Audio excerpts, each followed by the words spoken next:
Ya, saya mulai ya Pak. Ya, silakan. Assalamualaikum warahmatullahi wabarakatuh.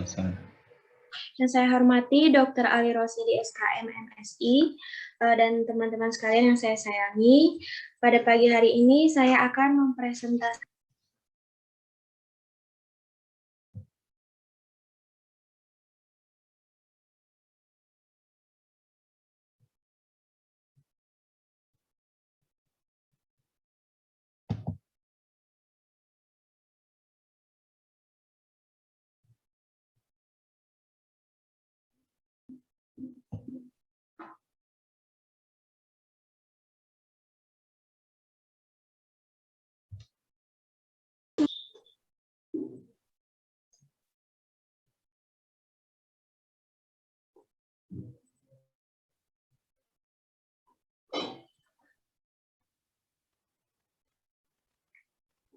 Enggak anu lagi ya. Enggak connect lagi. Mohon maaf Pak, ini sudah balik lagi. Saya lanjutkan ya Pak. Next, Mbak Eka.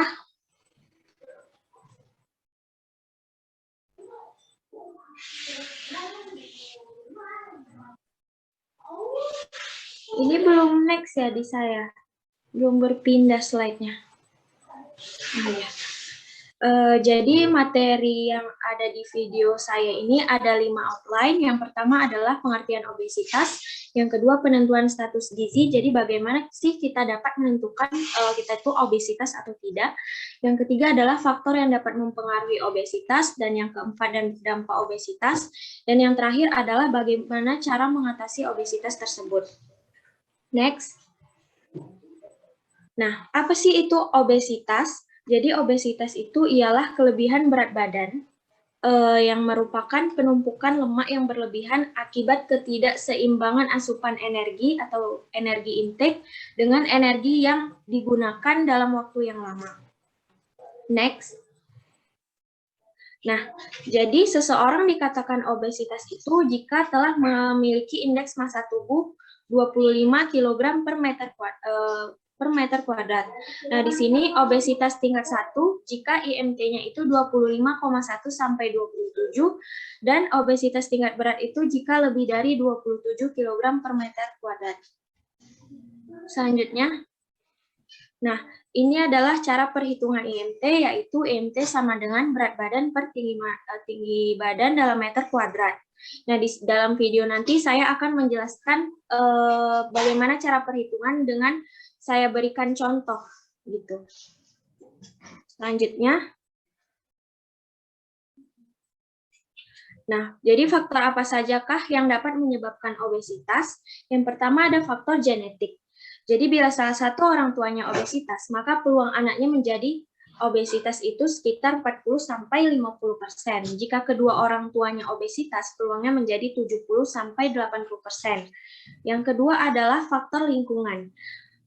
Terdiri dari 2 poin. Yang pertama adalah pola makan dan kurangnya aktivitas fisik. Di sini pola makan karena jumlah asupan yang berlebihan dan jenis makanan padat energi seperti yang tinggi lemak, gula, serta kurang serat menyebabkan ketidakseimbangan energi. Yang kedua adalah kurangnya aktivitas fisik. Ini dapat menyebabkan energi yang dikeluarkan tidak maksimal sehingga meningkatkan resiko obesitas. Yang ketiga adalah faktor obat-obatan dan hormonal.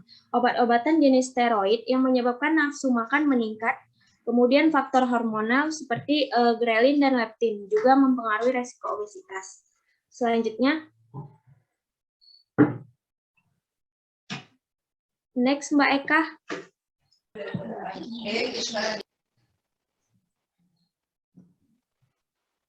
Nah, apa sajakah dampak obesitas? Yang pertama adalah dampak metabolik. Jadi, lingkar perut pada ukuran tertentu, seperti pria yang lebih dari 90 cm dan wanita lebih dari 80 cm, ini berdampak ke peningkatan trigliserid, kolesterol, dan penurunan HDL, serta meningkatkan tekanan darah. Nah, keadaan ini itu disebut dengan sindrom metabolik. Yang kedua adalah dampak penyakit lain. Dapat menyebabkan perburukan asma, diabetes mellitus, osteoartritis lutut dan pinggang, pinggul, kemudian pembentukan batu empedu, penyakit jantung, dan penyakit lainnya. Dampak psikologisnya yaitu menimbulkan perasaan negatif, seperti kita merasa cemas, malu, serta memiliki gambaran diri yang buruk terhadap diri kita sendiri. Selanjutnya, nah bagaimana sih cara kita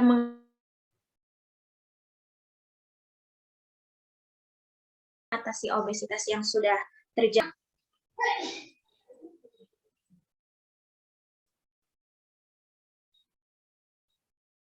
Nah, jadi prinsip pengelolaan obesitas sendiri itu adalah mengatur keseimbangan energi. Jadi energi yang masuk itu harus lebih rendah dengan energi yang keluar. Ada beberapa hal yang harus dikelola. Yang pertama adalah pola makan. Di sini saya memberikan tips-tips seperti, jadi kita harus mengkonsumsi makanan beraneka ragam nih. Jadi makanan pokok ada lauk pauk, sayur, dan buah. Nah, di sini jika menggunakan piring makanku, maka jumlah sayur itu 2 kali lipat jumlah makanan sumber karbohidrat dan jumlah bahan makanan sumber protein setara dengan jumlah sumber karbohidrat. Sayur dan buah minimal harus sama dengan jumlah karbohidrat ditambah dengan protein. Nah, kemudian di sini kita juga harus membatasi gula, yaitu 4 SDM saja, garam 1 sendok teh, kemudian minyak 5 sendok makan. Kemudian membiasakan pola makan teratur, yaitu 3 kali makanan utama dan 1-2 kali makanan selingan. Next, Mbak Eka. Yang kedua adalah pola aktivitas fisik. Jadi di sini itu perlu diterapkan gerakan yang kontinu, gerakan intensitas rendah sampai sedang gitu. Jadi kita bisa melakukan latihan fisik atau olahraga tuh minimal 2-3 kali seminggu dengan waktu 30-50 menit per kali latihan. Kemudian juga harus diatur pola tidur dan istirahatnya. Jadi sebaiknya tidur dengan kuantitas 6-8 jam. Kurang tidur menyebabkan hormon leptin terganggu sehingga rasa lapar juga tidak terkontrol. Selanjutnya, ya, terima kasih. Sekian dari presentasi saya. Saya kembalikan ke moderator.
Saya izin bertanya untuk Mbak Vanessa.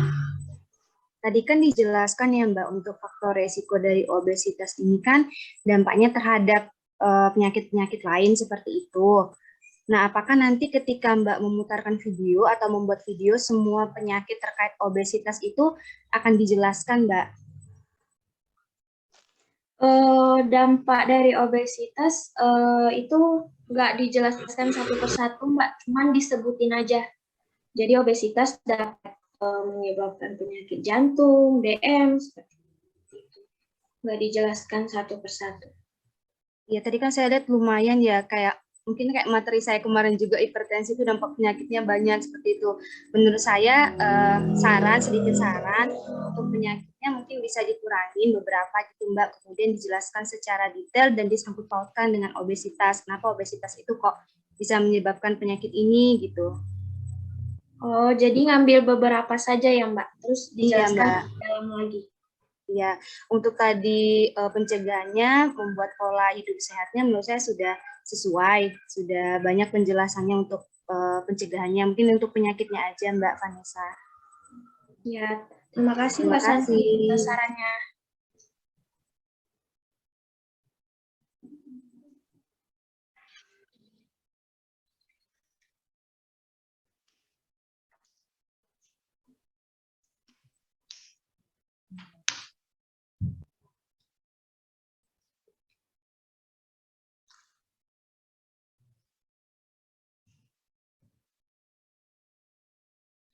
Terima kasih Mbak Jihan. Jadi yang pertama ya tadi ya Mbak Santi sudah memberikan sarannya ya. Ini sebutkan aja yang akibat dari obesitas itu apa saja. Tapi salah satu atau salah dua dijelaskan secara detail gitu loh. Sehingga orang ini loh akan menyebabkan begini. Ya, ini mekanismenya begini dalam tubuh itu. Jadi enak gitu ya. Jadi bahaya dari obesitas itu memang benar-benar audiens itu tahu gitu loh ya, ini dan mengerti ya, menyebabkan ini ya, itu kan mungkin ya sambil lalu lah kalau dijelaskan secara rinci itu kan, oh memang benar ya, kalau obesitas itu menyebabkan begini, itu mekanismenya begini ya, ini itu yang pertama ya. Yang kedua adalah pencegahan ya. Inilah Anda sebagai ahli gizi ya, ini adalah proporsi Anda ya. Proporsi ini yang harus dibanyakkan ya, harus didetailkan ya. Ini kenapa olahraga ya, atau olahraganya berapa minggu, berapa kali dalam 1 minggu, kenapa kok begitu, itu dijelaskan ya. Ini detail ya, ini ya, nanti maksudnya gizi olahraga itu ya, atau gizi kebugaran. Yang kedua dari makanannya.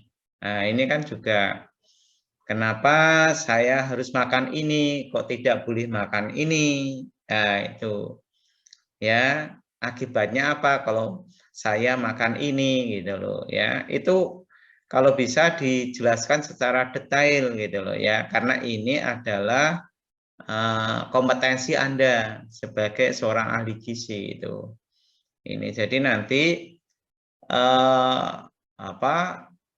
video tentang pencegahan obesitas ini dari sisi pencegahan gizi itu lebih banyak gitu loh ya, dan lebih detail. Ini mungkin kalau dari seorang dokter yang dipentingkan adalah ya dari penyakitnya, sisi penyakitnya ya, ini atau hormonalnya ini. Nah kalau Anda coba Anda explore ya, ini tentang masalah-masalah yang tentang gizinya untuk pencegahan. Jadi orang itu tahu dari bagaimana dietnya ya toh, bagaimana makanan yang diperbolehkan, makanan yang harus dibatasi, makanan yang tidak diperbolehkan ya toh, berapa porsinya ya toh, kenapa kok porsinya segitu ya toh, bagaimana perhitungannya dan lain sebagainya, termasuk adalah nanti di dalam tubuhnya bagaimana itu ya, terus bagaimana isu-isu di di majalah, di mass media ya tentang obesitas yang bisa ditangani inilah, ini bagaimana nanti Anda bisa menjelaskan itu. Jadi ini satu paket yang, tapi itu kaitannya dengan makanan loh ya, jangan kaitannya dengan yang lain ya. Ini jadi ada mungkin suplementasi ini bisa menurunkan berat badan bla bla bla gitu loh. Nah, ini kan ini perlu diantisipasi lah. Mengantisipasinya di mana ya, Anda harus berikan edukasi di video itu ya, sehingga orang itu jelas tidak menghiraukan ya, tidak usah kita serius untuk melihat ya iklan-iklan ya, atau ini yang ada di mass media, sehingga ini bisa tadi ya memberikan edukasi pada orang-orang yang berpotensi untuk menyebabkan obesitas itu, gitu ya Mbak. Ini saja Mbak Vanessa yang bisa saya sarankan pada video itu. Iya, Pak. Itu ya Mbak Vanessa ya. Nah, terima kasih. Saya kembalikan ke Mbak siapa? Mbak Jihan ya. Ini Mbak siapa Eka enggak? Ini Mbak Eka sudah ada gini. Ya, monggo silakan kami persilahkan Mbak Jihan untuk melanjutkan.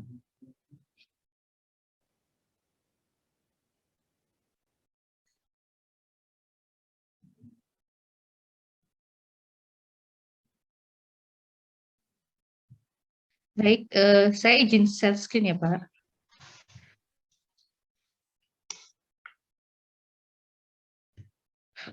Apakah sudah terlihat?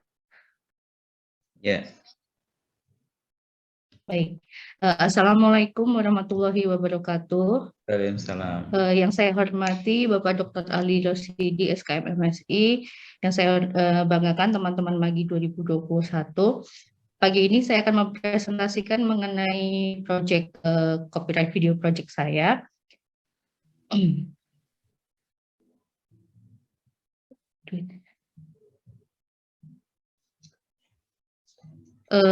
Judulnya yang saya ambil adalah pengaturan makan untuk penderita hipotiroid.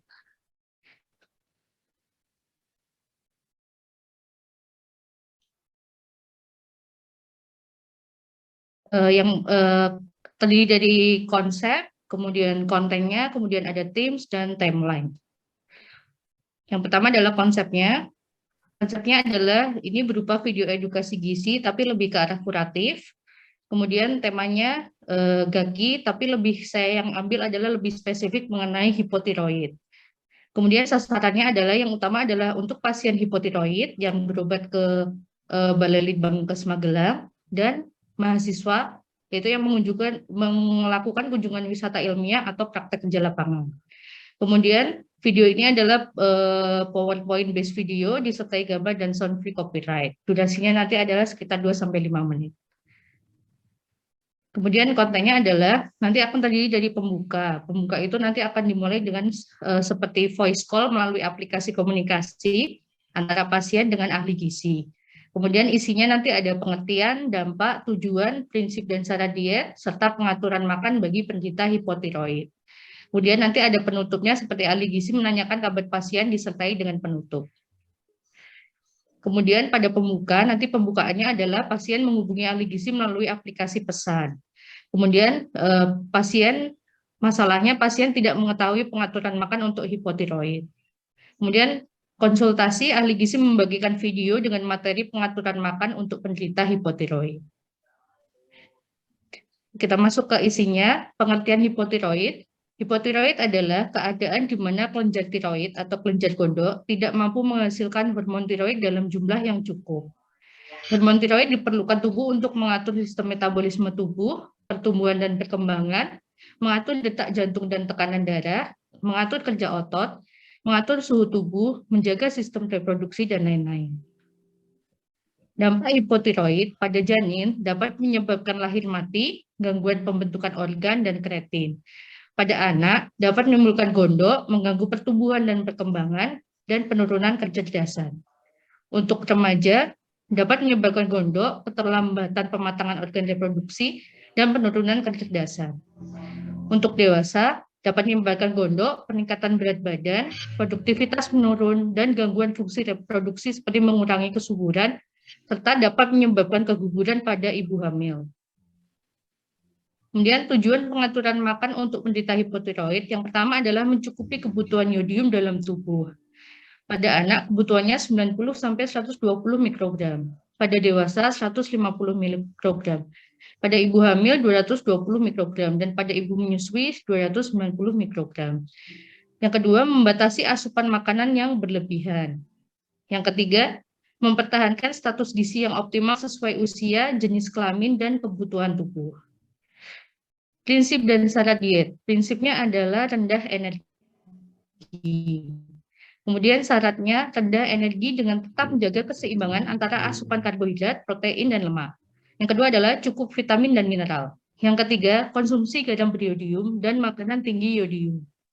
Yang keempat, menghindari bahan kohidrogenik. Yang kelima, cukup konsumsi cairan seperti air putih dan lain-lain. Pengaturan makan penderita hipotiroid adalah bahan makanan yang dianjurkan, yaitu bahan makanan yang tinggi yodium. Bahan makanan yang dibatasi ialah bahan makanan yang termasuk bahan makanan goitrogenik. Kemudian akan diberikan tips garam tentang penyimpanan, cara pemasakan, dan mengenai garam meja. Kemudian ada interaksi obat dan makanan, tips agar lebih optimal. Pengaturan makannya ada bahan makanan sumber karbohidrat, ada yang dianjurkan dan ada yang dibatasi.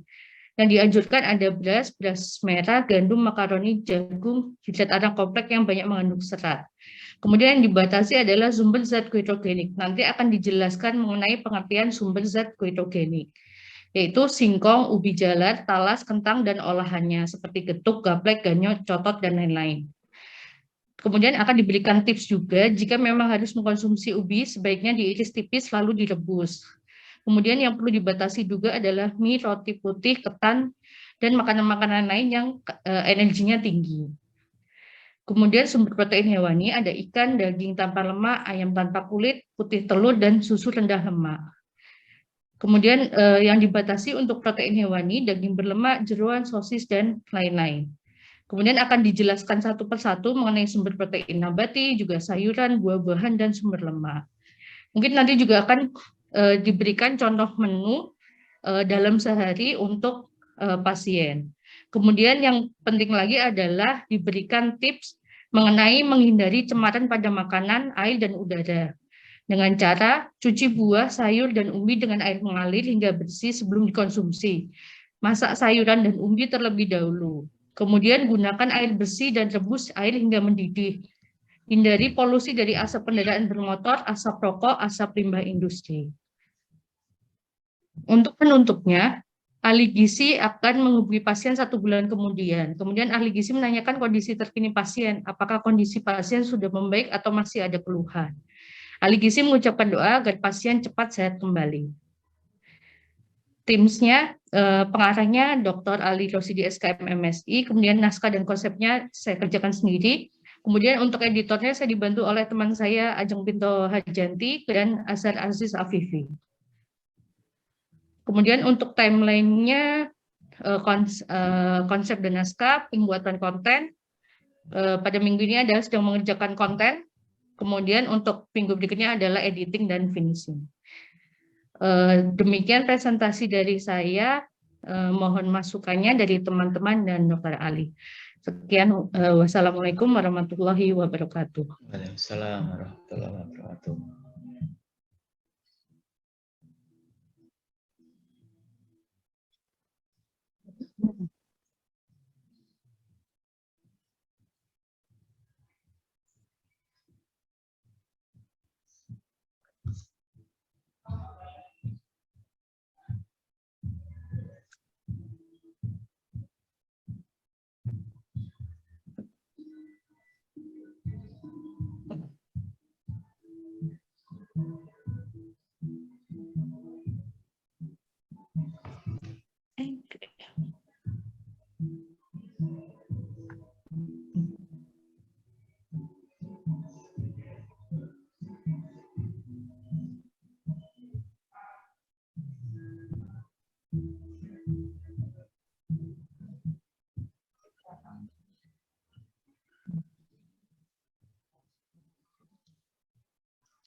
Baik, jadi begini Jihan. Jadi ini bukan istilahnya video di awal sebagai bukannya adalah bukan memasukkan person to person, maksudnya video tentang orang langsung, secara langsung, pasien secara langsung. Jadi bentuknya hanya seperti yang kemarin saya buat adalah aplikasi pesan seperti WhatsApp, itu dia konsul seperti chatting, kita chatting dengan pasien. Jadi dasarnya memang istilahnya sekarang kan di musim pandemi ini memang di klinik Balai Litbangkes Magelang kan lebih banyak konsultasi online karena harus membatasi pasien yang konsultasi secara langsung. Nah, maksudnya pembuatan video ini juga dibuat untuk supaya pasien itu tidak hanya diberi istilahnya diberi leaflet saja, tetapi ada video-video yang menjelaskan secara detail bagaimana apa yang harus dibatasi seperti itu. Jadi tidak kita menampilkan video pasien. Jadi hanya seperti pembukanya itu seperti kita chatting dengan pasien, kemudian ahli gizi akan mengirimkan video yang isinya tentang tadi yang kontennya itu tadi. Kemudian nanti penutupnya itu juga seperti animasi ahli gizi menanyakan pada pesan aplikasi, pesan chat gitu, bagaimana kondisi pasiennya seperti itu. Jadi kita tidak melibatkan pasien secara langsung. Oh iya, seperti itu. Saya dari Karyanti ya, Pak.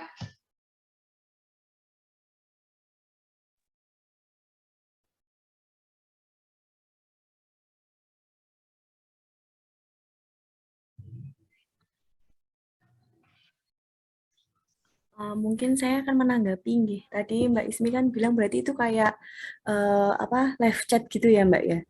Live chat langsung di ini ke share-share gitu aja ke pasiennya yang kontak langsung gitu. Iya, jadi istilahnya memang dari kontennya memang modelnya seperti itu, tapi untuk prakteknya nanti videonya itu ketika ahli gizi ada melakukan konsultasi online nanti bisa di-share ke pasien tersebut. Kemudian video ini nanti mungkin bisa juga diputar ke di ruang tunggu pemeriksaan pasien. Jadi memang tujuannya tadi memang lebih kuratif, jadi sudah jelas pasiennya itu menderita penyakit apa. Seperti itu Mbak Dina. Oh gitu, baik. Terima kasih Mbak Ismi. Sama-sama Mbak Dina.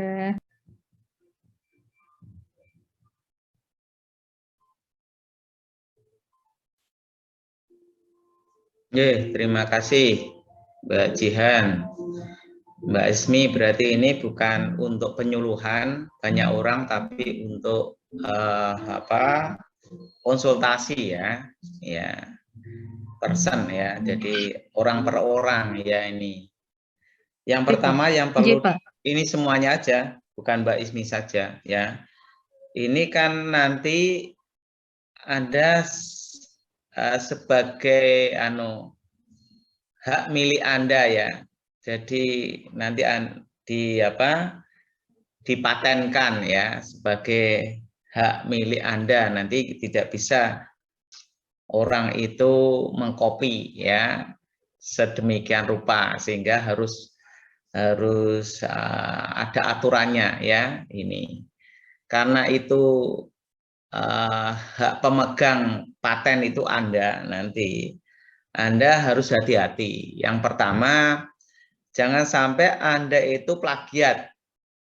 Artinya semua konten yang ada di sana ya itu orisinil ya, memang hasil karya Anda. Ini jangan ada satupun dalam bentuk gambar ya, atau dalam bentuk video, sedikit video itu ngambil dari Mbah Google ngambil dari karya orang lain ya. Nanti Anda bisa diklaim itu ya, itu bisa, kalau orang tahu hukum itu akan bisa Anda bisa dalam tanda petik dipenjarakan itu ya. Ya, karena itu kan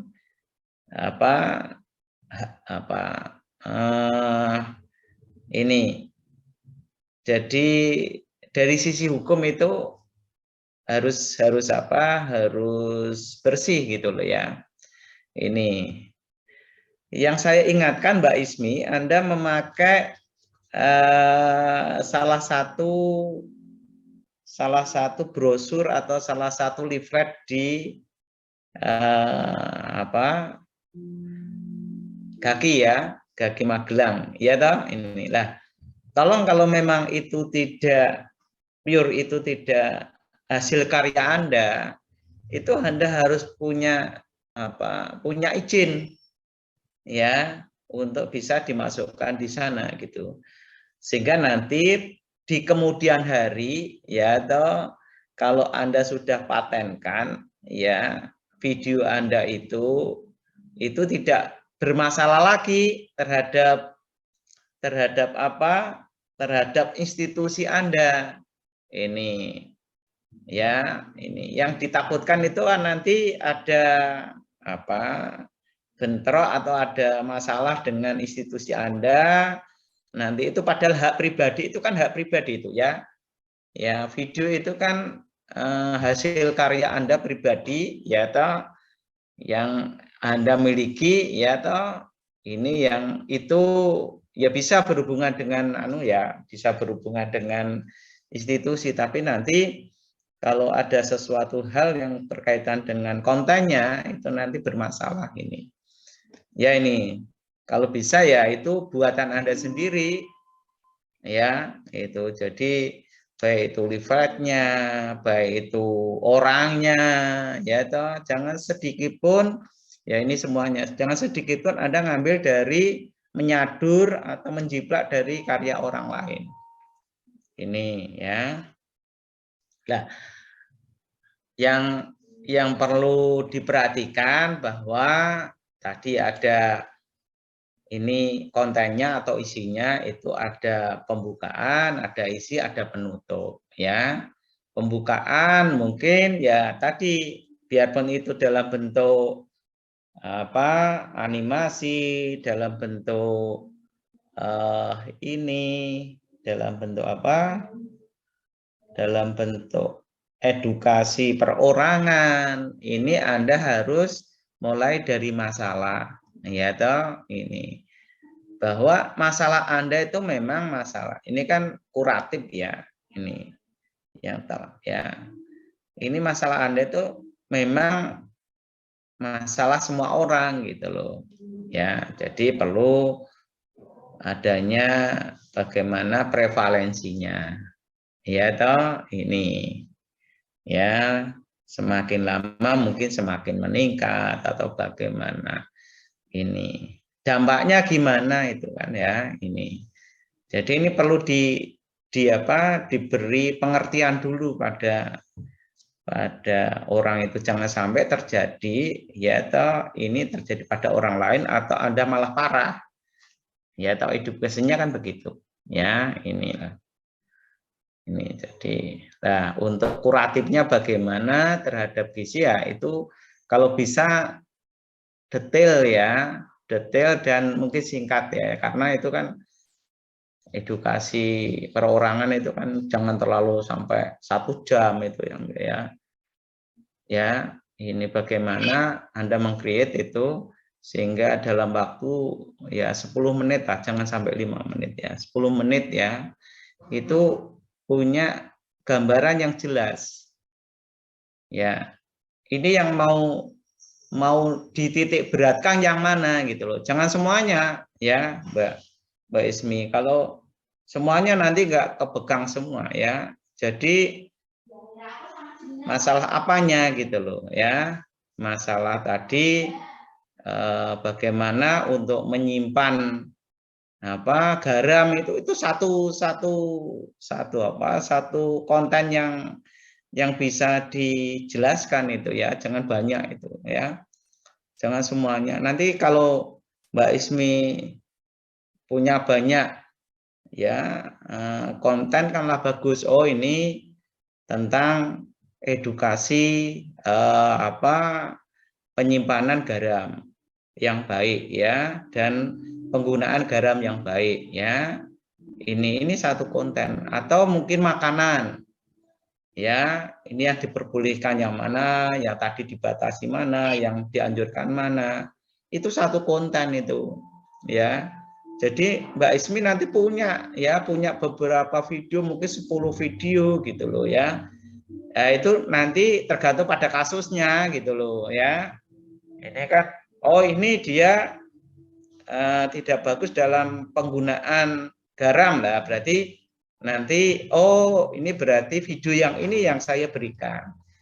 Makanannya nggak bagus, merawut ya. Nah, ini berarti saya memberikan video ini. Ah, itu. Jadi macam-macam itu bisa. Ya, jangan satu video jadi bermacam-macam, nanti itu nanti atunya apa nggak mengena nanti ya, hanya parsial sedikit-sedikit tapi membuat audien atau pasien ini lebih baik kecil tapi mendalam kejelasannya gitu loh ya, dibuat durasi tidak lebih dari 10 menit ya, 10 menitan lah, itu sudah lama ya ini. Jadi tolong, ini Mbak Ismi kan bagian edukasi ya, ya mungkin perlu ini Mbak ya, dan ini bisa nanti dipatenkan, hak milik ya, hak Anda ya secara pribadi itu ya. Nanti ada apa teman-temannya tadi yang mengikuti juga bisa dimasukkan itulah, nanti Anda dikumnya nanti Anda dapat untuk peningkatan jabatan fungsionalnya juga, nanti itu sebagai apa, hak Anda untuk bisa mempertahankan konten itu, apa video itu ya, ini bisa dijual berikan itu nanti Mbak ya, ini loh ya, bisa dijual ke gaginya ya, atau ke yang lain kalau butuh edukasi video ini Anda punya, jadi itu malah bagus itu ya dari segi profitnya atau bisnisnya itu ya Mbak Ismi ya. Jadi yang kecil aja ya topiknya yang apa mini ya, topiknya yang apa yang kecil ya, tapi daya ungkitnya yang bagus itu Mbak Ismi ya. Jadi perlu ya explore lah, matur nuwun. Iya, matur nuwun Pak.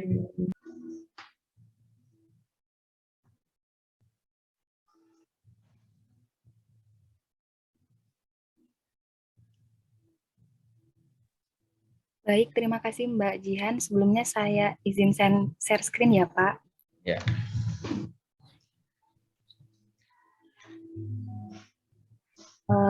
Apakah sudah terlihat?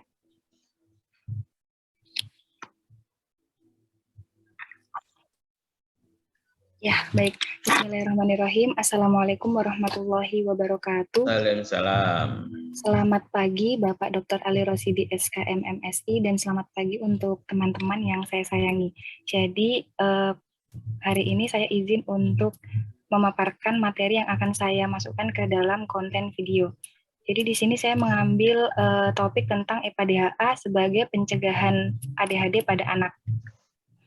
Nah, sebelumnya di awal video nanti saya akan memberi informasi tentang apa sih ADHD itu. Jadi ADHD itu atau Attention Deficit Hyperactivity Disorder itu merupakan keadaan di mana anak yang memiliki kesulitan memusatkan perhatian dan mempertahankan fokus. Jadi mereka cenderung bergerak terus dan tidak bisa tenang.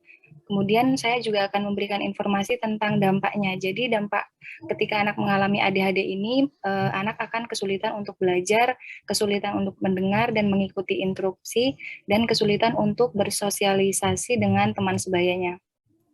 Jadi untuk prevalensi ADHD sendiri, dari Badan Pusat Statistik Nasional, prevalensi anak ADHD pada tahun 2007 itu ada 8,3 juta dari 82 juta anak. Nah, meskipun belum ada data terbaru lagi tentang prevalensi ADHD ini menjadi penting karena akan berdampak pada perkembangan anak di masa depannya. Kemudian di sini saya akan memberikan informasi juga tentang karakteristik dari anak ADHD. Jadi yang pertama itu kurangnya perhatian, seperti tidak bisa memusatkan perhatian atau banyak membuat kesalahan dalam berkegiatan, kesulitan mempertahankan perhatian, tidak menyelesaikan tugas-tugas sekolah ataupun rumah, kemudian menghindari tugas-tugas yang menuntut untuk perhatian. Selain itu ada hiperaktivitas, jadi anak itu kurang bisa diam, terus berjalan kemana-mana, kemudian kesulitan bermain dengan tenang, penuh energi dan bergerak secara konstan, jadi banyak berbicara. Yang ketiga adalah karakteristiknya impulsivitas. Jadi anak itu kesulitan untuk menunggu giliran, jadi menginterupsi percakapan orang lain dan menjawab tanpa berpikir sebelum pertanyaan itu selesai. Kemudian adalah penyebabnya. Jadi untuk penyebab ADHD sendiri ini multifaktor dan tidak spesifik.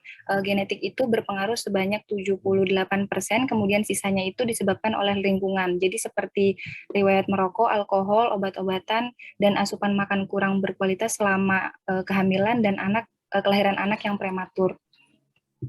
Jadi dari faktor asupan zat gizi ini kurang EPA-DHA selama kehamilan menjadi salah satu pemicu terjadinya ADHD. Apa sih EPA-DHA itu? Jadi EPA-DHA itu dibutuhkan oleh wanita hamil dan janin sejak dalam kandungan karena akan mempengaruhi perkembangan sel dan sarafnya. Nah, EPA-DHA ini dia akan berperan dalam perkembangan otak dan fungsi penglihatan, pembangun sebagian besar korteks cerebral otak. EPA dan DHA ini kan termasuk dari jenis asam lemak omega 3. Jadi omega 3 itu mempunyai fungsi khusus dalam jaringan saraf, retina mata, dapat mempengaruhi otot jantung dan memproduksi substansi yang mengkontrol respon imun. Kemudian saya juga akan memberikan informasi sedikit tentang makanan sumber-sumber EPA-DHA. Jadi ada ikan tongkol, ikan kakap, ada udang-udangan, ada sarden, ikan kembung, dan ikan teri. Nah, terus bagaimana sih dengan ibu hamil yang vegetarian? Jadi ibu hamil yang vegetarian ini juga masih bisa mendapatkan EPA dan DHA dari rumput laut, biji-bijian, suplementase, dan susu kedelai yang diperkaya DHA. Kemudian di sini saya akan memasukkan satu isu yang sudah banyak di masyarakat, yaitu ibu hamil yang sering makan ikan itu akan menyebabkan bayi bau amis. Jadi itu mitos atau fakta. Kemudian saya akan memberikan informasi bahwa itu adalah mitos. Jadi dari penelitian yang saya baca, munculnya bau amis pada bayi itu bukan karena banyak makan ikan, tapi karena pada tubuh bayi memang masih menempel air ketuban. Nah, kondisi ini tuh akan segera hilang setelah bayi dibersihkan, seperti itu. Baik, sekian presentasi dari saya, kurang lebihnya mohon maaf. Selanjutnya saya kembalikan ke Mbak Jihan sebagai moderator.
Iya Mbak, jadi konsepnya itu seperti mungkin di awal ada nunjukin anak-anak yang hiperaktif seperti itu, terus jadi seperti animasi sih, tapi ya Mbak.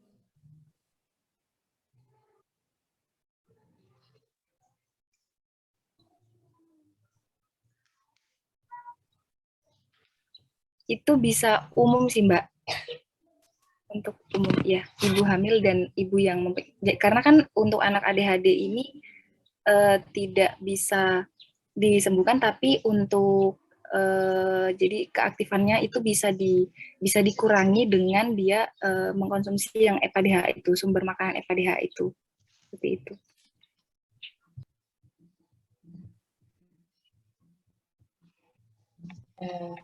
Mbak Wulan izin bertanya, tadi kan Mbak Wulan bilang kalau bakal ngomongin gimana makanan tentang makanan yang bisa meningkatkan makanan yang banyak EPA-DHA-nya Mbak. Nah, aku mau nanya, itu tuh nanti tuh Mbak jabarin makanannya atau dia ada kayak pola menu makanan yang direkomendasikan dari Mbak Wulan gitu, Mbak? Untuk sementara ini konsep saya itu menyebutkan dan keluar gambar-gambar sumber-sumbernya langsung, Mbak. Jadi kalau ikan langsung ikan, jadi belum baru sumbernya. Ya, berarti nanti ada dicantumin juga nggak, Mbak? Misalnya makanan yang boleh dikonsumsi sama tidak boleh dikonsumsi gitu, Mbak? Itu belum, Mbak. Oke. Oh, belum. Terima kasih, Mbak Wulan. Terima kasih, Mbak.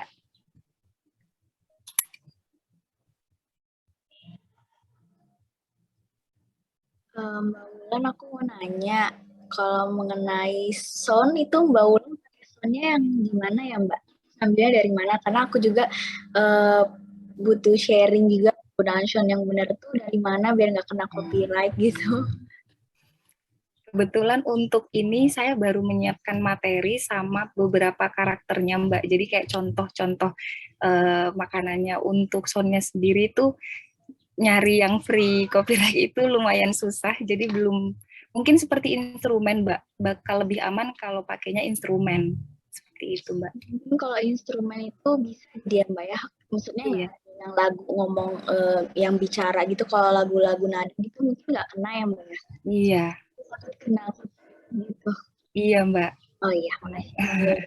Iya, Mbak Nurul, makasih kembali.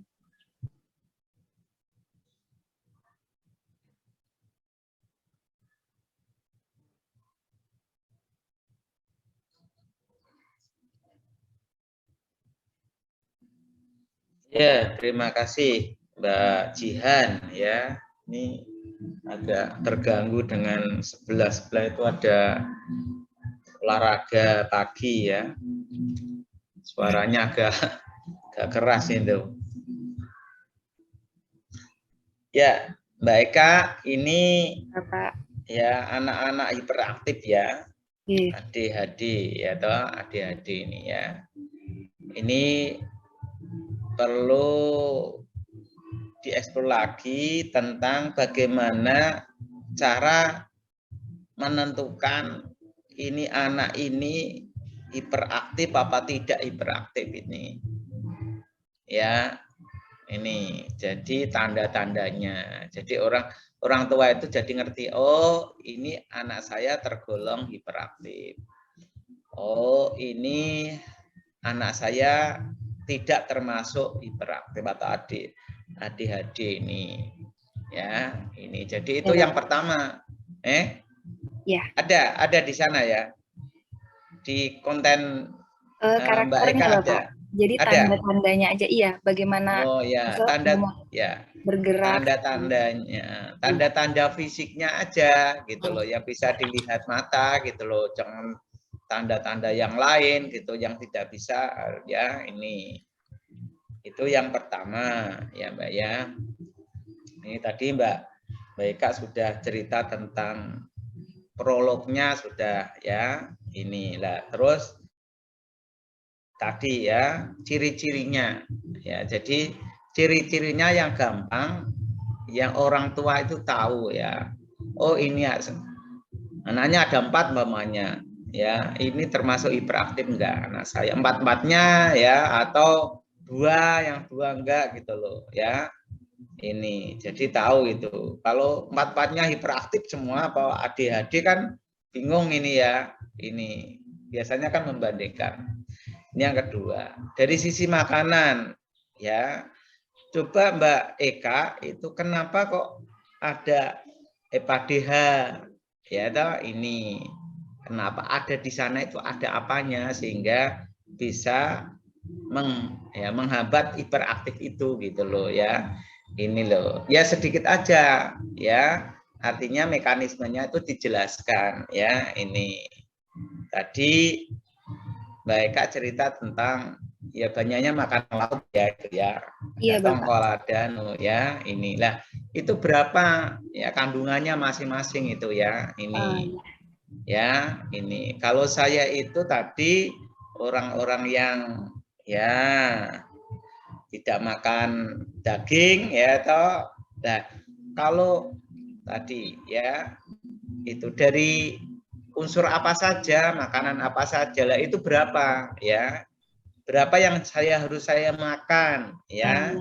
Ya itu, ya ini. Yang tidak boleh dimakan apa saja, ya. Yang harus dibatasi apa saja, ya. Dianjurkan apa saja, ya. Selain makanan apa saja yang perlu diperhatikan, ya. Sedikit aja, ya. Yang paling banyak yang Anda sebagai seorang ahli gizi kan, ya. Kalau makanannya gimana, ya harus dimasak, ya, atau hanya kukus, atau gitu, atau digoreng, ya. Ini ya toh, inilah unsur EPA-DH itu. Nah, dia itu ada syarat-syarat tertentu kan, ya. Ini tidak boleh panas apa-apa, itu dijelaskan. Oh, sebaiknya pakai ini. Kalau memasak ini, ya, itu loh, ya. Yeah. Ini itu jadi jelas itu loh, ya. Ini atau tidak boleh digoreng, ya, nanti, atau malah boleh digoreng, ya, atau hanya disangrai, atau diungkep itu itu. Kalau bahasa Jawanya diungkep itu dikukus ya.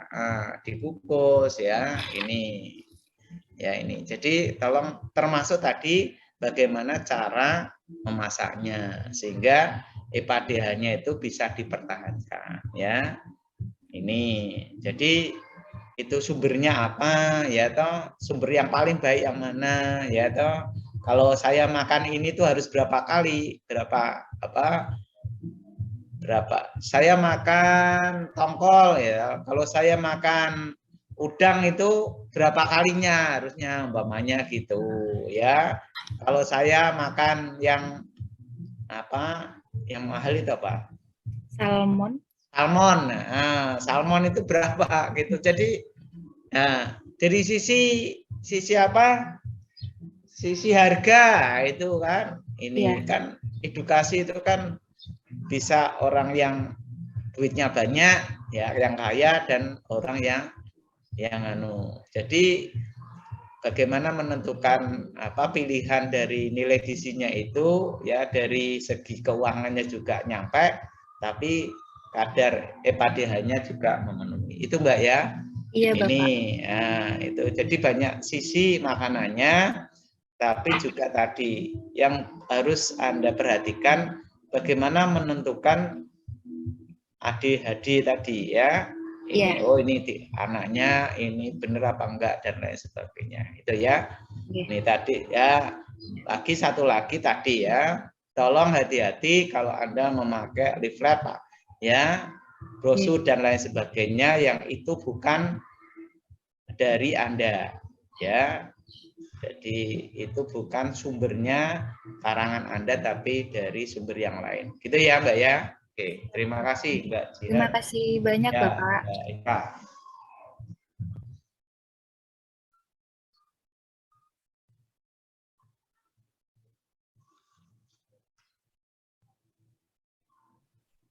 Oke, terima kasih Mbak Jihan.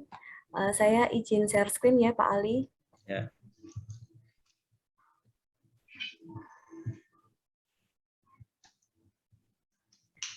Apakah sudah terlihat?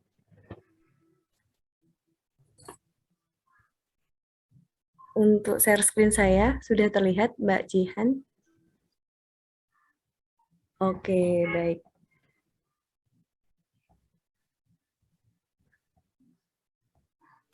Oke, baik. Bismillahirrahmanirrahim. Assalamualaikum warahmatullahi wabarakatuh. Selamat pagi Pak Ali dan teman-teman semua. Hari ini saya akan mempresentasikan video terkait hak cipta nanti yang masalah gizi masyarakat. Sebenarnya saya punya dua tema. Yang pertama ini mungkin nanti saya butuh masukan juga dari teman-teman dan Pak Ali khususnya. Yang pertama ada asupan gizi untuk pralansia penderita diabetes mellitus. Kenapa saya mengambil ini? Karena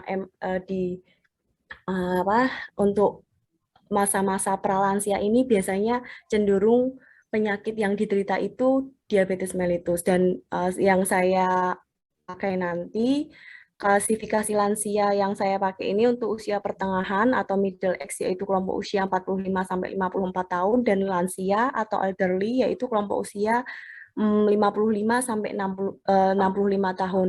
Nanti lokasi take-nya ada di lingkungan rumah saya, talentnya saya, sasarannya lansia dengan status pendidikan tinggi, SMA, diploma, sarjana, magister, doktor, dengan ekonomi menengah ke atas. Sasarannya ini sebagai tantangan kita sebagai ahli gizi. Jadi tidak melulu semua edukasi itu diberikan untuk masyarakat yang menengah ke bawah. Jadi edukasi itu juga dibutuhkan untuk dengan status ekonomi yang menengah ke atas, pendidikan tinggi pun juga perlu edukasi terkait gizi ini. Jadi nanti ilustrasinya ada pemberian konseling gizi, pemberian edukasi gizi terkait pentingnya menjaga kesehatan, terutama dari asupan gizi, namun yang diinginkan adalah harus terrealisasi dalam kehidupan sebenarnya.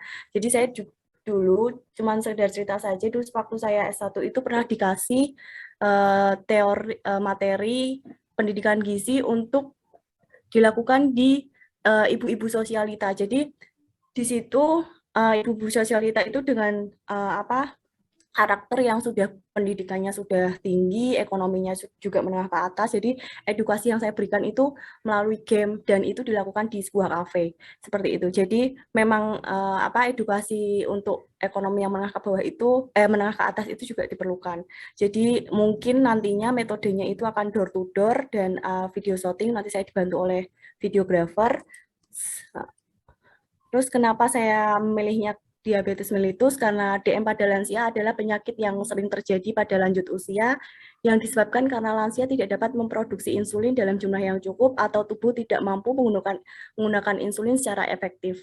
Pada organ tubuh lansia akan terjadi kelebihan glukosa di dalam darah serta akan dirasakan setelah terjadi komplikasi lanjut. Setelah itu akan terjadi pada semua organ tubuh dan menimbulkan berbagai macam keluhan maupun gejala yang sangat bervariasi.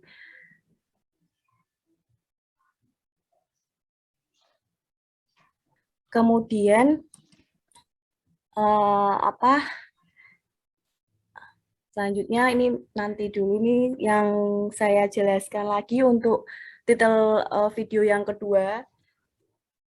Materi saya itu saya juga cenderung lebih condong ke ini, asupan zat gizi, status gizi, dan motivasi serta hubungannya dengan produktivitas pegawai Hotel Horizon India Semarang. Sasaran usianya 23-45 tahun, dan itu termasuk pegawai Hotel Horizon. Lokasi tag-nya nanti di room meeting. Talentnya saya, ilustrasinya nanti dibuat seperti breaking news, nanti ada wawancara, kemudian terjadinya kasus, dan diberikan edukasi secara massal dengan diawali ice breaking, kemudian pemberian edukasi dan motivasi kerja. Seperti itu, nanti juga video shooting.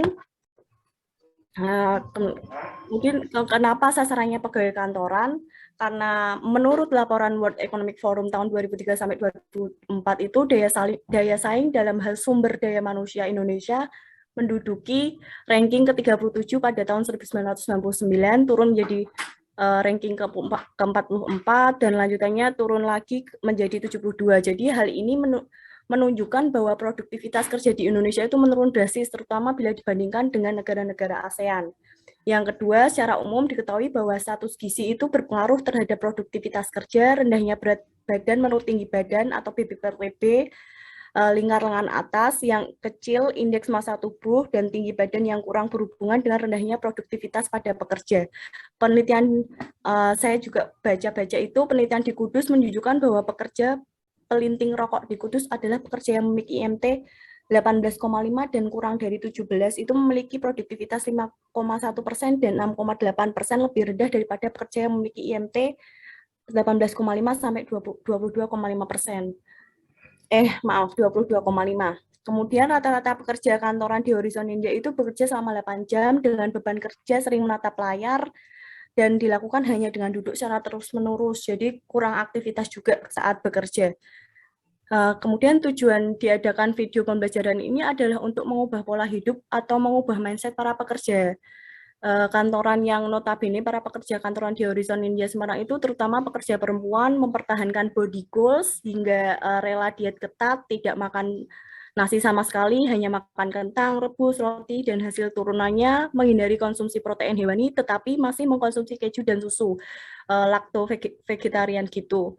Kemudian saya nanti memberi edukasi untuk berpola hidup sehat dan memberikan arahan untuk diet yang benar, serta memotivasi untuk terus enjoy menikmati pekerjaannya. Dan jangan lupa lakukan dengan ikhlas, karena kalau kita memburu uang itu tidak akan selesai ya. Itu hanya sebuah ini aja. Selanjutnya, planning materinya nanti yang utama nanti seperti breaking news karena nanti saya sendiri yang melakukan, jadi saya akan mengawali pembukaannya, memperkenalkan diri, kemudian nanti lanjut saya mewawancarai salah satu pegawai, kemudian saya sajikan ice breaking dalam bentuk video, kemudian pemberian edukasi gizi, penyajiannya by kasus, misal ada salah satu audiens gitu disuruh maju ke depan untuk menceritakan apa masalah kesehatannya atau masalah yang sering dilakukan saat bekerja. Terus ada motivasi nanti seperti Mbak Mata Najwa gitu ya, mau saya bikin konsep seperti itu.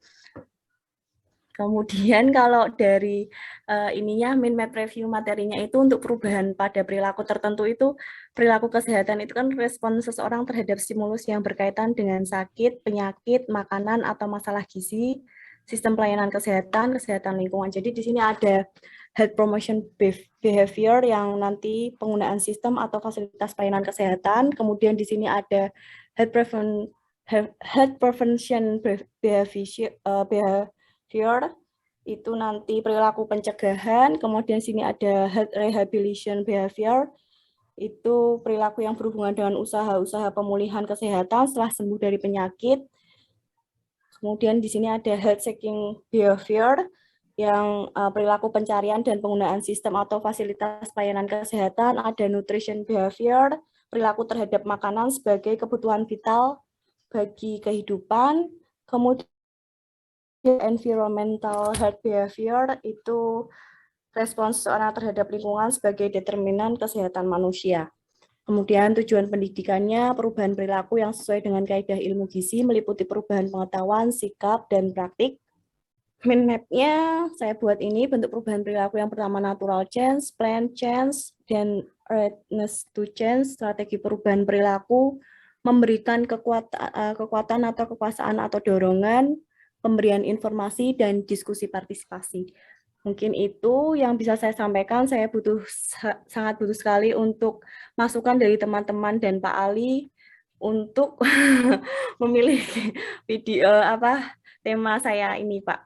Mungkin sekian dari saya, kurang lebih saya mohon maaf. Wassalamualaikum warahmatullahi wabarakatuh. Waalaikumsalam warahmatullahi wabarakatuh.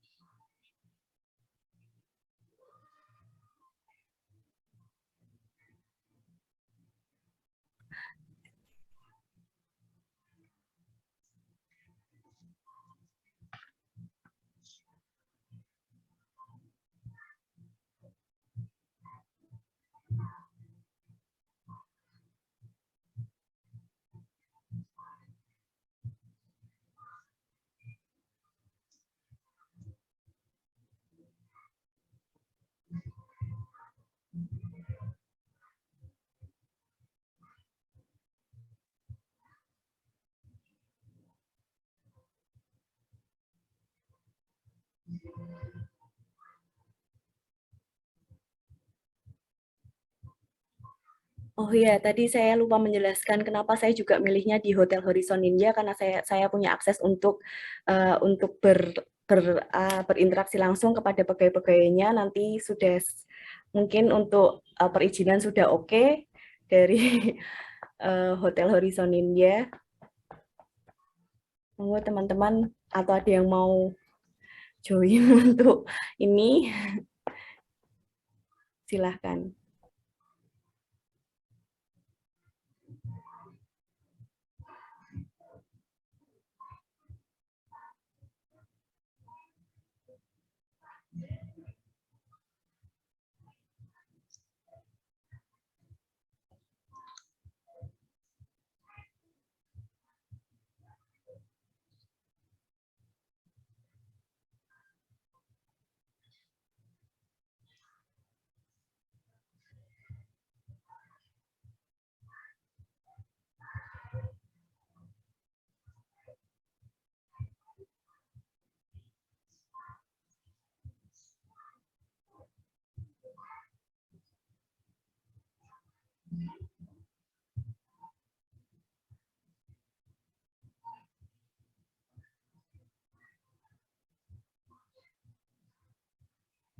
Mungkin jika tidak ada, bisa langsung saja Mbak ke Pak Ali mungkin.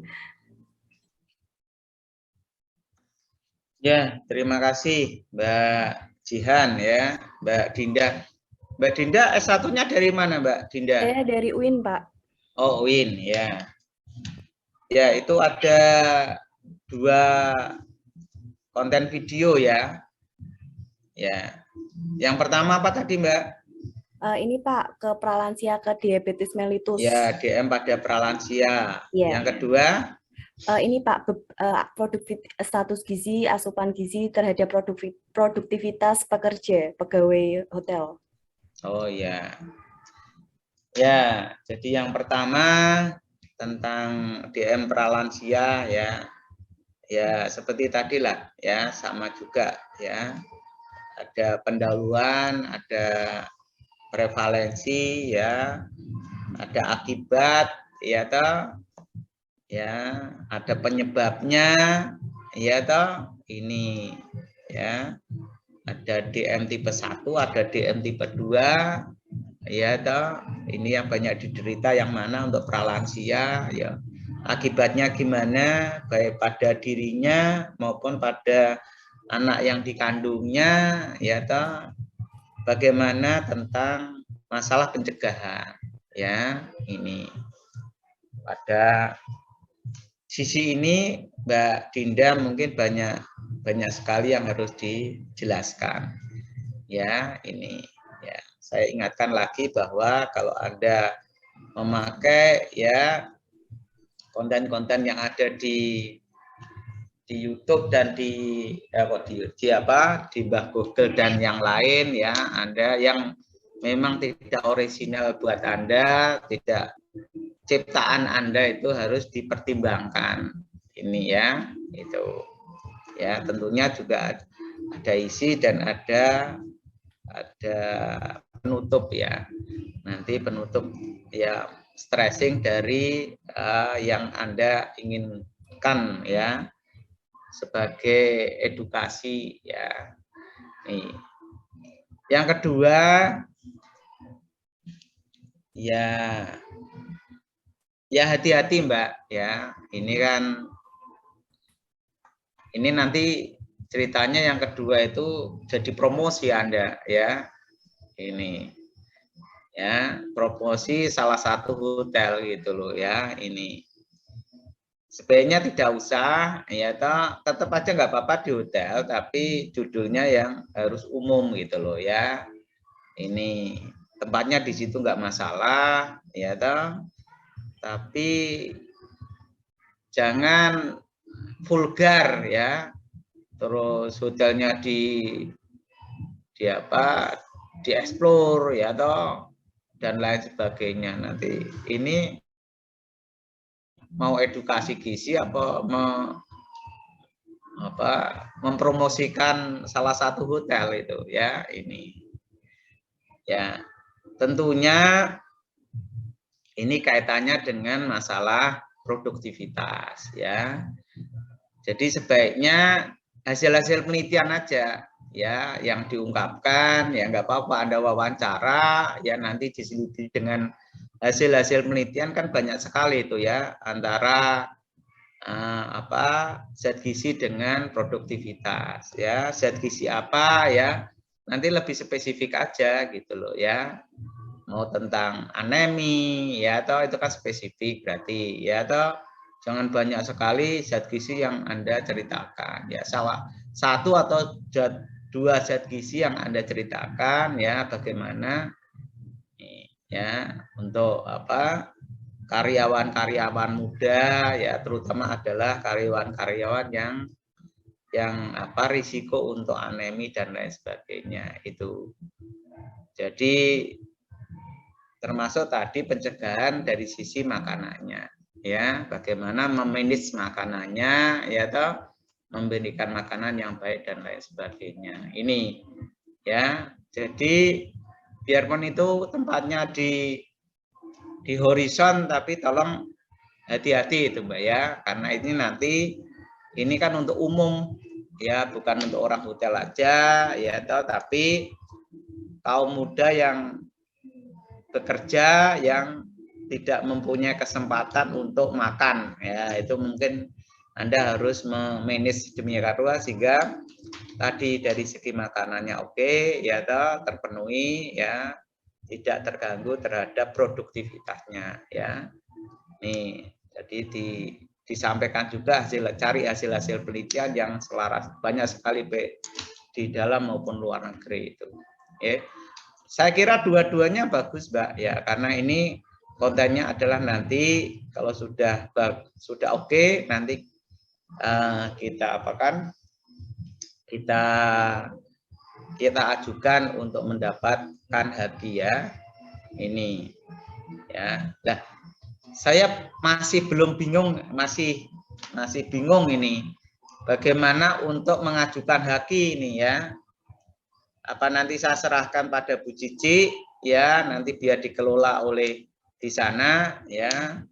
Ini terus terang kalau di saya ya harus namanya Unimus nanti ya, padahal Anda kan tidak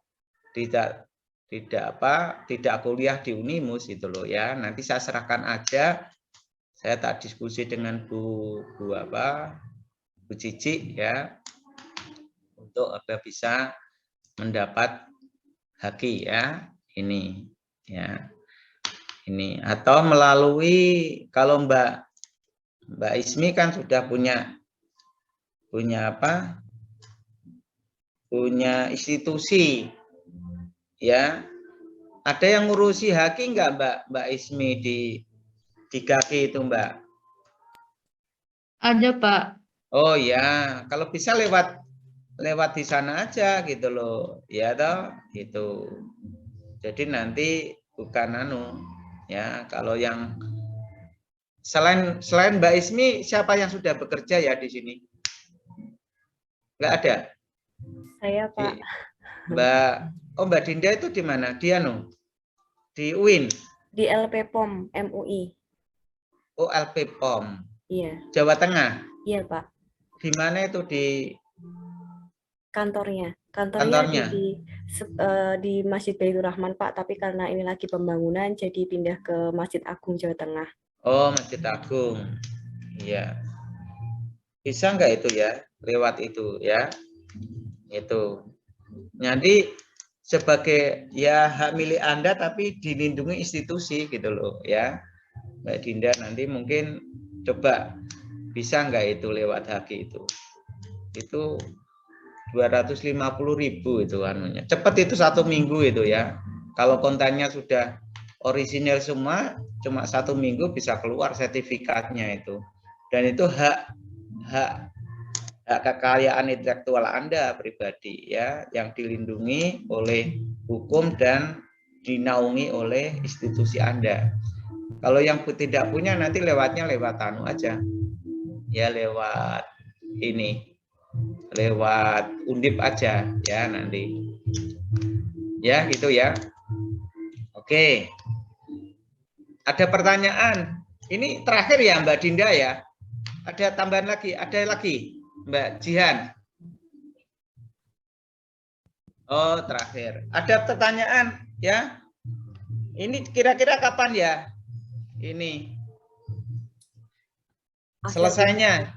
Akhir Desember saja Pak. Akhir Desember ya? Ya udah akhir Desember. Moga-moga nilainya ya. Akhir Desember bisa bisa nunggu sampai akhir.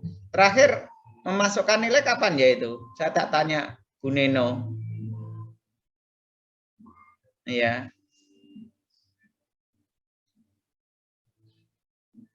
Nanti coba ya akhir Desember ya berarti tanggal 31 menjelang ya. Menjelang tahun baru ya. Itu ya. Pak, maaf izin menyampaikan kalau kemarin kan ada tugas juga pengganti UAS dari Ibu Etika.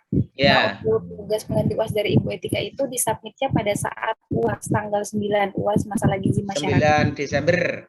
Karena kata Ibu Etika takutnya kalau ini nggak nilainya itu untuk memasukkan nilainya. Jadi seperti itu Pak. Mungkin kalau tanggal 31 mungkin nanti saya tanyakan dulu ke Bu Neno ya Pak. Takutnya nilainya sudah nggak bisa diinput lagi kalau terlalu lama dari jadwal UAS. Yang jadi PJMK kan saya, nanti yang diuber-uber kan saya. Oh nggih, Pak. Ya, jadi nanti nilainya apa teman dosen satu tim ya. Tim teaching itu kan nanti masuknya ke saya baru saya olah. Oh nggih, iya Pak. Ya, itu. Jaga-jaga kalau terlalu jauh dari UAS takutnya nanti Bapak ini. Ya, kalau saya nunggu itu nggak selesai berarti saya pakai apa? Pakai ini. Pakai nilai presentasi ini ya, dan mungkin keaktifan Anda itu. Ya kalau bisa berarti tanggal 9. Terakhir tanggal 9 ya. Coba tanya Bu Neno, saya nanti tak tanya Bu Neno kalau tanggal berapa itunya. Kalau tanggal 9 itu jadwal UAS MGM-nya Pak. UAS-nya berarti memasukkan mungkin 1 minggu lagi ya. Berarti ya pertengahan lah ya. Ya. Mbak Dinda pertengahan ya Mbak Dinda. Iya, bisa Pak. Ya, yang lain ya. Pertengahan aja ya, tanggal 15-an nanti saya kan bisa nilai presentasi, nilai keaktifan sama nilai video ya. Ini ya kalau Mbak tadi Mbak siapa? Yang videonya 2 ya nggak apa-apa sih 2 ya. Kalau yang 1 ya silakan ya. Ini. Nah nanti kalau yang masalah mendapatkan haki nanti coba saya diskusikan dengan Bu Neno dan Bu siapa itu? Bu Cici satunya Bu siapa? Kaprodinya siapa? Bu Anu? Bu Gemala ya? Bu Gemala ya. Oke, gitu ya. Ada pertanyaan? Ini mau izin konfirmasi lagi Pak untuk teknik pengumpulan video ke Bapak. Jadi ini videonya nanti disatukan di satu flash disk nggih Bapak, terus disambung ke Bapak langsung. Ya, gitu. Ya. Ya. Tapi nanti gambar depannya berarti gambar depannya kan nama Anda. Nama Anda tapi jangan NIM tambah NIM ya. Nama Anda sama saya mungkin jangan NIM-nya gitu loh ya. Yang kedua jangan kalau mungkin Mbak Ismi ya jangan itunya. Lembaganya jangan di itu kan. Ya, berarti kosong gitu loh ya. Nanti bisa lewat Undip ya, bisa lewat tadi Mbak Ismi berarti lewat Gaki ya. Yang Mbak Dinda itu nanti lewat POM ya, apa LPOM ya. Ini ya. Kalau nggak punya institusi berarti ya lewatnya lewat Undip nanti ya. Gitu. Oke. Tetap Anda nama pertama ya, Mbak Jihan atau Mbak Eka ya, terus saya. Tapi jangan institusinya nanti malah jadi masalah nanti ya. Kosong aja nanti biar kalau memang Undip nanti ya ditambah bawahnya mungkin direvisi lagi, ditambahi gitu ya. Jadi kalau Anda kosongan aja. Siswa kemudian nama dosen ya Pak ya. Ya, itu aja gitu loh ya. Oke, ada lagi tambahan.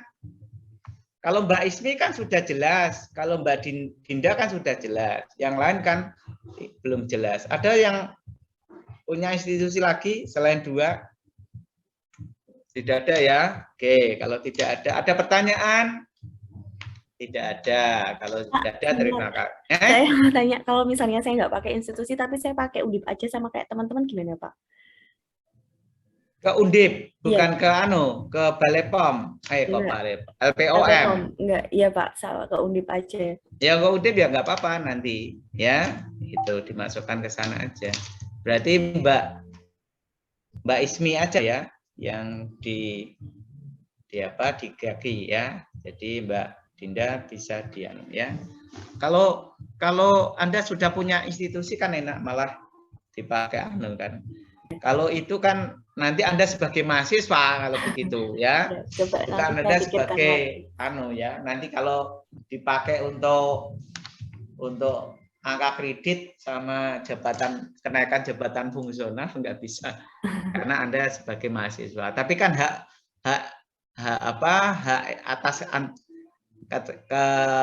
kekayaan intelektual itu kan itu melekat di Anda masing-masing. Gitu nggih? Oke, baik. Oke, terima kasih ya.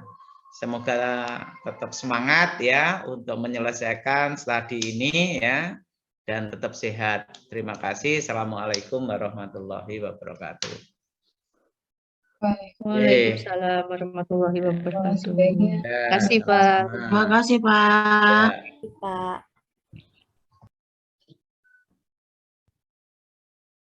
Teman-teman minta tolong on cam bentar ya, mau SS.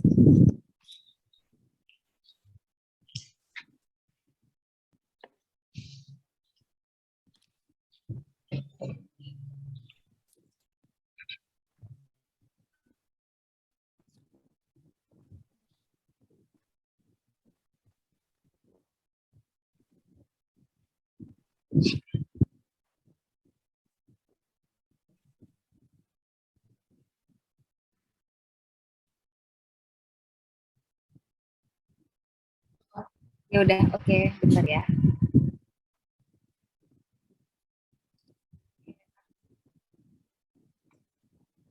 Ini ada Mbak Santi. Iya, baterai aku udah mau habis, Mbak. Udah low. Ya, oke, ayo. Oke, ya. Kita tolong ya, teman-teman. 1, 2, 3.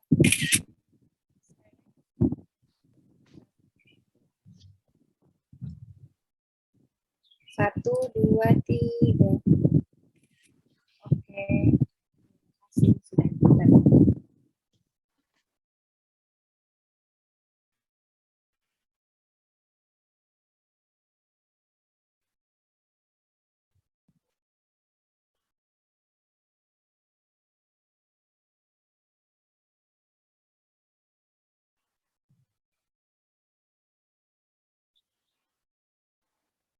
Waalaikumsalam warahmatullahi wabarakatuh. Terima kasih banyak dan Terima kasih banyak. Terima kasih. Berarti upload videonya nggak harus tanggal 5 ya, nggak apa-apa, nggak harus tanggal 5. Nanti kan pertengahan Desember, jadi nggak harus tanggal 5 nggak?